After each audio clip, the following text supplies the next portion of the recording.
Hey guys, before we get this video started, I just wanted to say we have an anime channel called Sage, where I do a lot of anime content including countdowns, speculations, what-ifs, and much more. If you guys like anime and the content you see here on Mystic Umbreon, I think you will enjoy the content of Sage. A link to the channel on Sage and today's video will be in the description and in the air card above.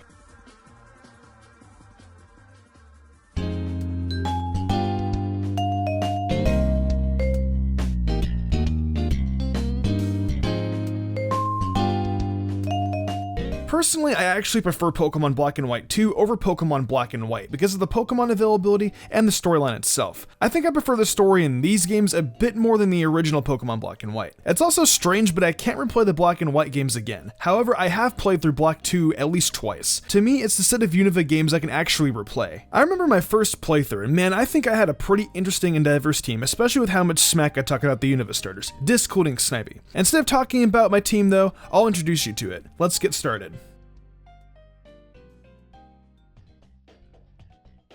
I mentioned earlier how much smack I talk about the Unova starters, and I actually started with one of them this playthrough. Yeah, in this playthrough, I chose Tepig. I wanted to mix up things this time with choosing a starter that was not a grass type for a change. Now in replay playthroughs of games, I have chosen the other starters many of times. Due to Black and White being sequels though, I felt it was alright for me to choose something different because they were technically different games, but still in Generation 5. Since I had chosen Snivy already in the originals, I thought it would be more than okay for me to choose Tepig. I chose Tepig because I honestly thought it was kinda cute. Plus, I mean, you gotta hear its cry. It kinda gets ya. I wanted to be different for a change. For the most part, I actually enjoyed using Tepig. Then it evolved into Pig Knight, and I wanted to evolve it as soon as I could. Seeing that ugly pig pop up on my screen was complete torture. Once it evolved into Emboar though, I was pretty relieved. It was actually a really fun Pokemon to use, even though it is my least favorite out of all the firefighting starters. It brought something new and fun to the table and helped me sweep a good amount of people's Pokemon.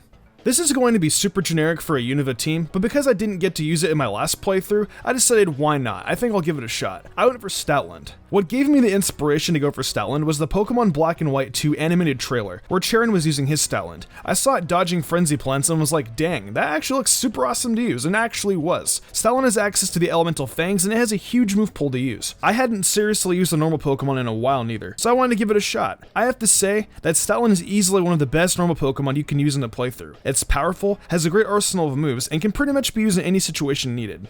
Another Pokemon that gave me inspiration from Pokemon Black and White 2's trailer was Lucario. The male protagonist from Black and White 2 has his Lucario aim off an Aura Spirit at one of the Team Plasma higher-ups. For some reason though, a Bisharp protected it. Like, what? It's quad weak to fighting. Ah, never mind, who cares? It's Pokemon. But yeah, seeing Lucario made me realize that other Pokemon were available to use in the games, rather than just being like Pokemon Black and White, where you're only allowed to use Pokemon in that region. I had to use a Lucario in my Pokemon Diamond team, and I wanted some Sinnoh variety to my team. Trying to find a Riolu took me so long though. I think I spent at least 45 minutes looking for one in Falcosia Ranch because of how rare it is to find. I decimated Charon though when I fought him, and it was great because people can sometimes struggle with his Lillipup and Workup. Lucario is such a cool Pokemon and a big prominent one in the Pokemon universe. It also helped me a lot on my journey.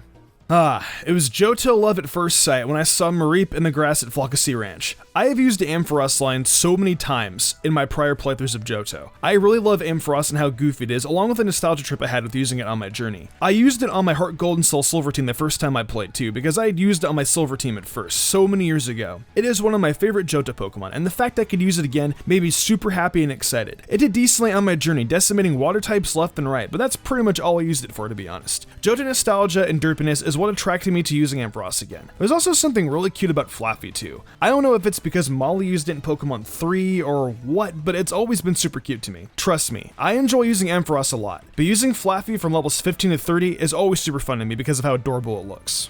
So this one may be a little surprising for you guys, as it's a Pokemon that I think most of us can agree is completely god-awful. Yeah, it's one of the elemental monkeys being Simisage, although it's not as bad as Simisear. Simisear is freaking awful. I actually didn't get this Pokemon the traditional way in Lostlorn Forest or in Pinwheel Forest. No, I brought this Pokemon over for my Pokemon White copy as a kind of emergency addition. As I've said in the last two team videos, I usually want a grass starter on my team, but that also helped out with my desire of wanting to have a Firewater Grass core on my team. It was really late in the game, and I had had realized that I didn't have a grass type yet. During this time, I had watched a little bit of the Pokemon Black and White anime and realized how much I actually like Silence Pansage. And then that actually reminded me that I had a Simisage in my Pokemon copy of White, which was convenient as I didn't have a Leaf Stone to evolve it anyways. So yeah, that's the story of how he ended up on my team. How did he do, you ask? Well, he wasn't anything amazing. Simisage didn't really body anyone, but didn't really get beaten down either. He did his job and that's pretty much it. No disrespect to Simisage, however, I'm pretty sure in any future playthrough of these games, he's not gonna make the cut.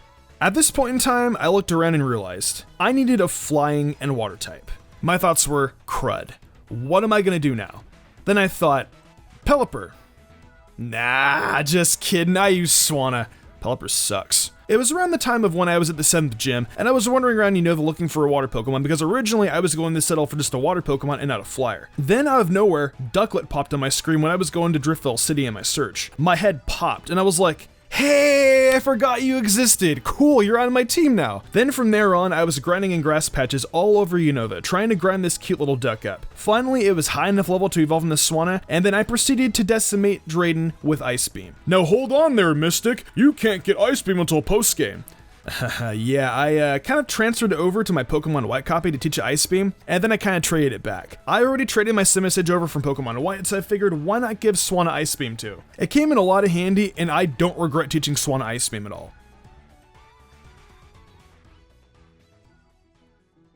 Well, that was my team for Pokemon Black and White 2. There was a lot of nostalgia and some new friends added to this team. It was just a lot of fun to use, and I'm contemplating on playing Black 2 again very soon. As Silent would say, this team is a perfect blend. I couldn't agree more. This was one of my favorite teams I think I've ever created. What was your first Black and White team though? Share it with me in the comments below. If you enjoyed the video, why not leave a like and subscribe to my channel with notifications on, that way you never miss an upload. If you want to support me further, consider following my Twitch where I stream a lot of Pokemon content and Nintendo content like shiny hunting, showdown battles, and I'm even playing Persona 5, so if you guys want to come on down to Twitch and watch that, that'd be really cool. Want to support me further and gain cool perks? Check out my Patreon. Fly Jubilee, Daniel Leone, Lady Crimson, Pal491, The Lazy Leo, Matthew Young, Awesome Lego, and Jarrett Wees Austin did, and I wanted to thank all of them for going above and beyond. It means the world to me. I think I'm gonna wrap this up though. I'm Mystic Umbreon, and I will see you in the future for more awesome Pokemon content.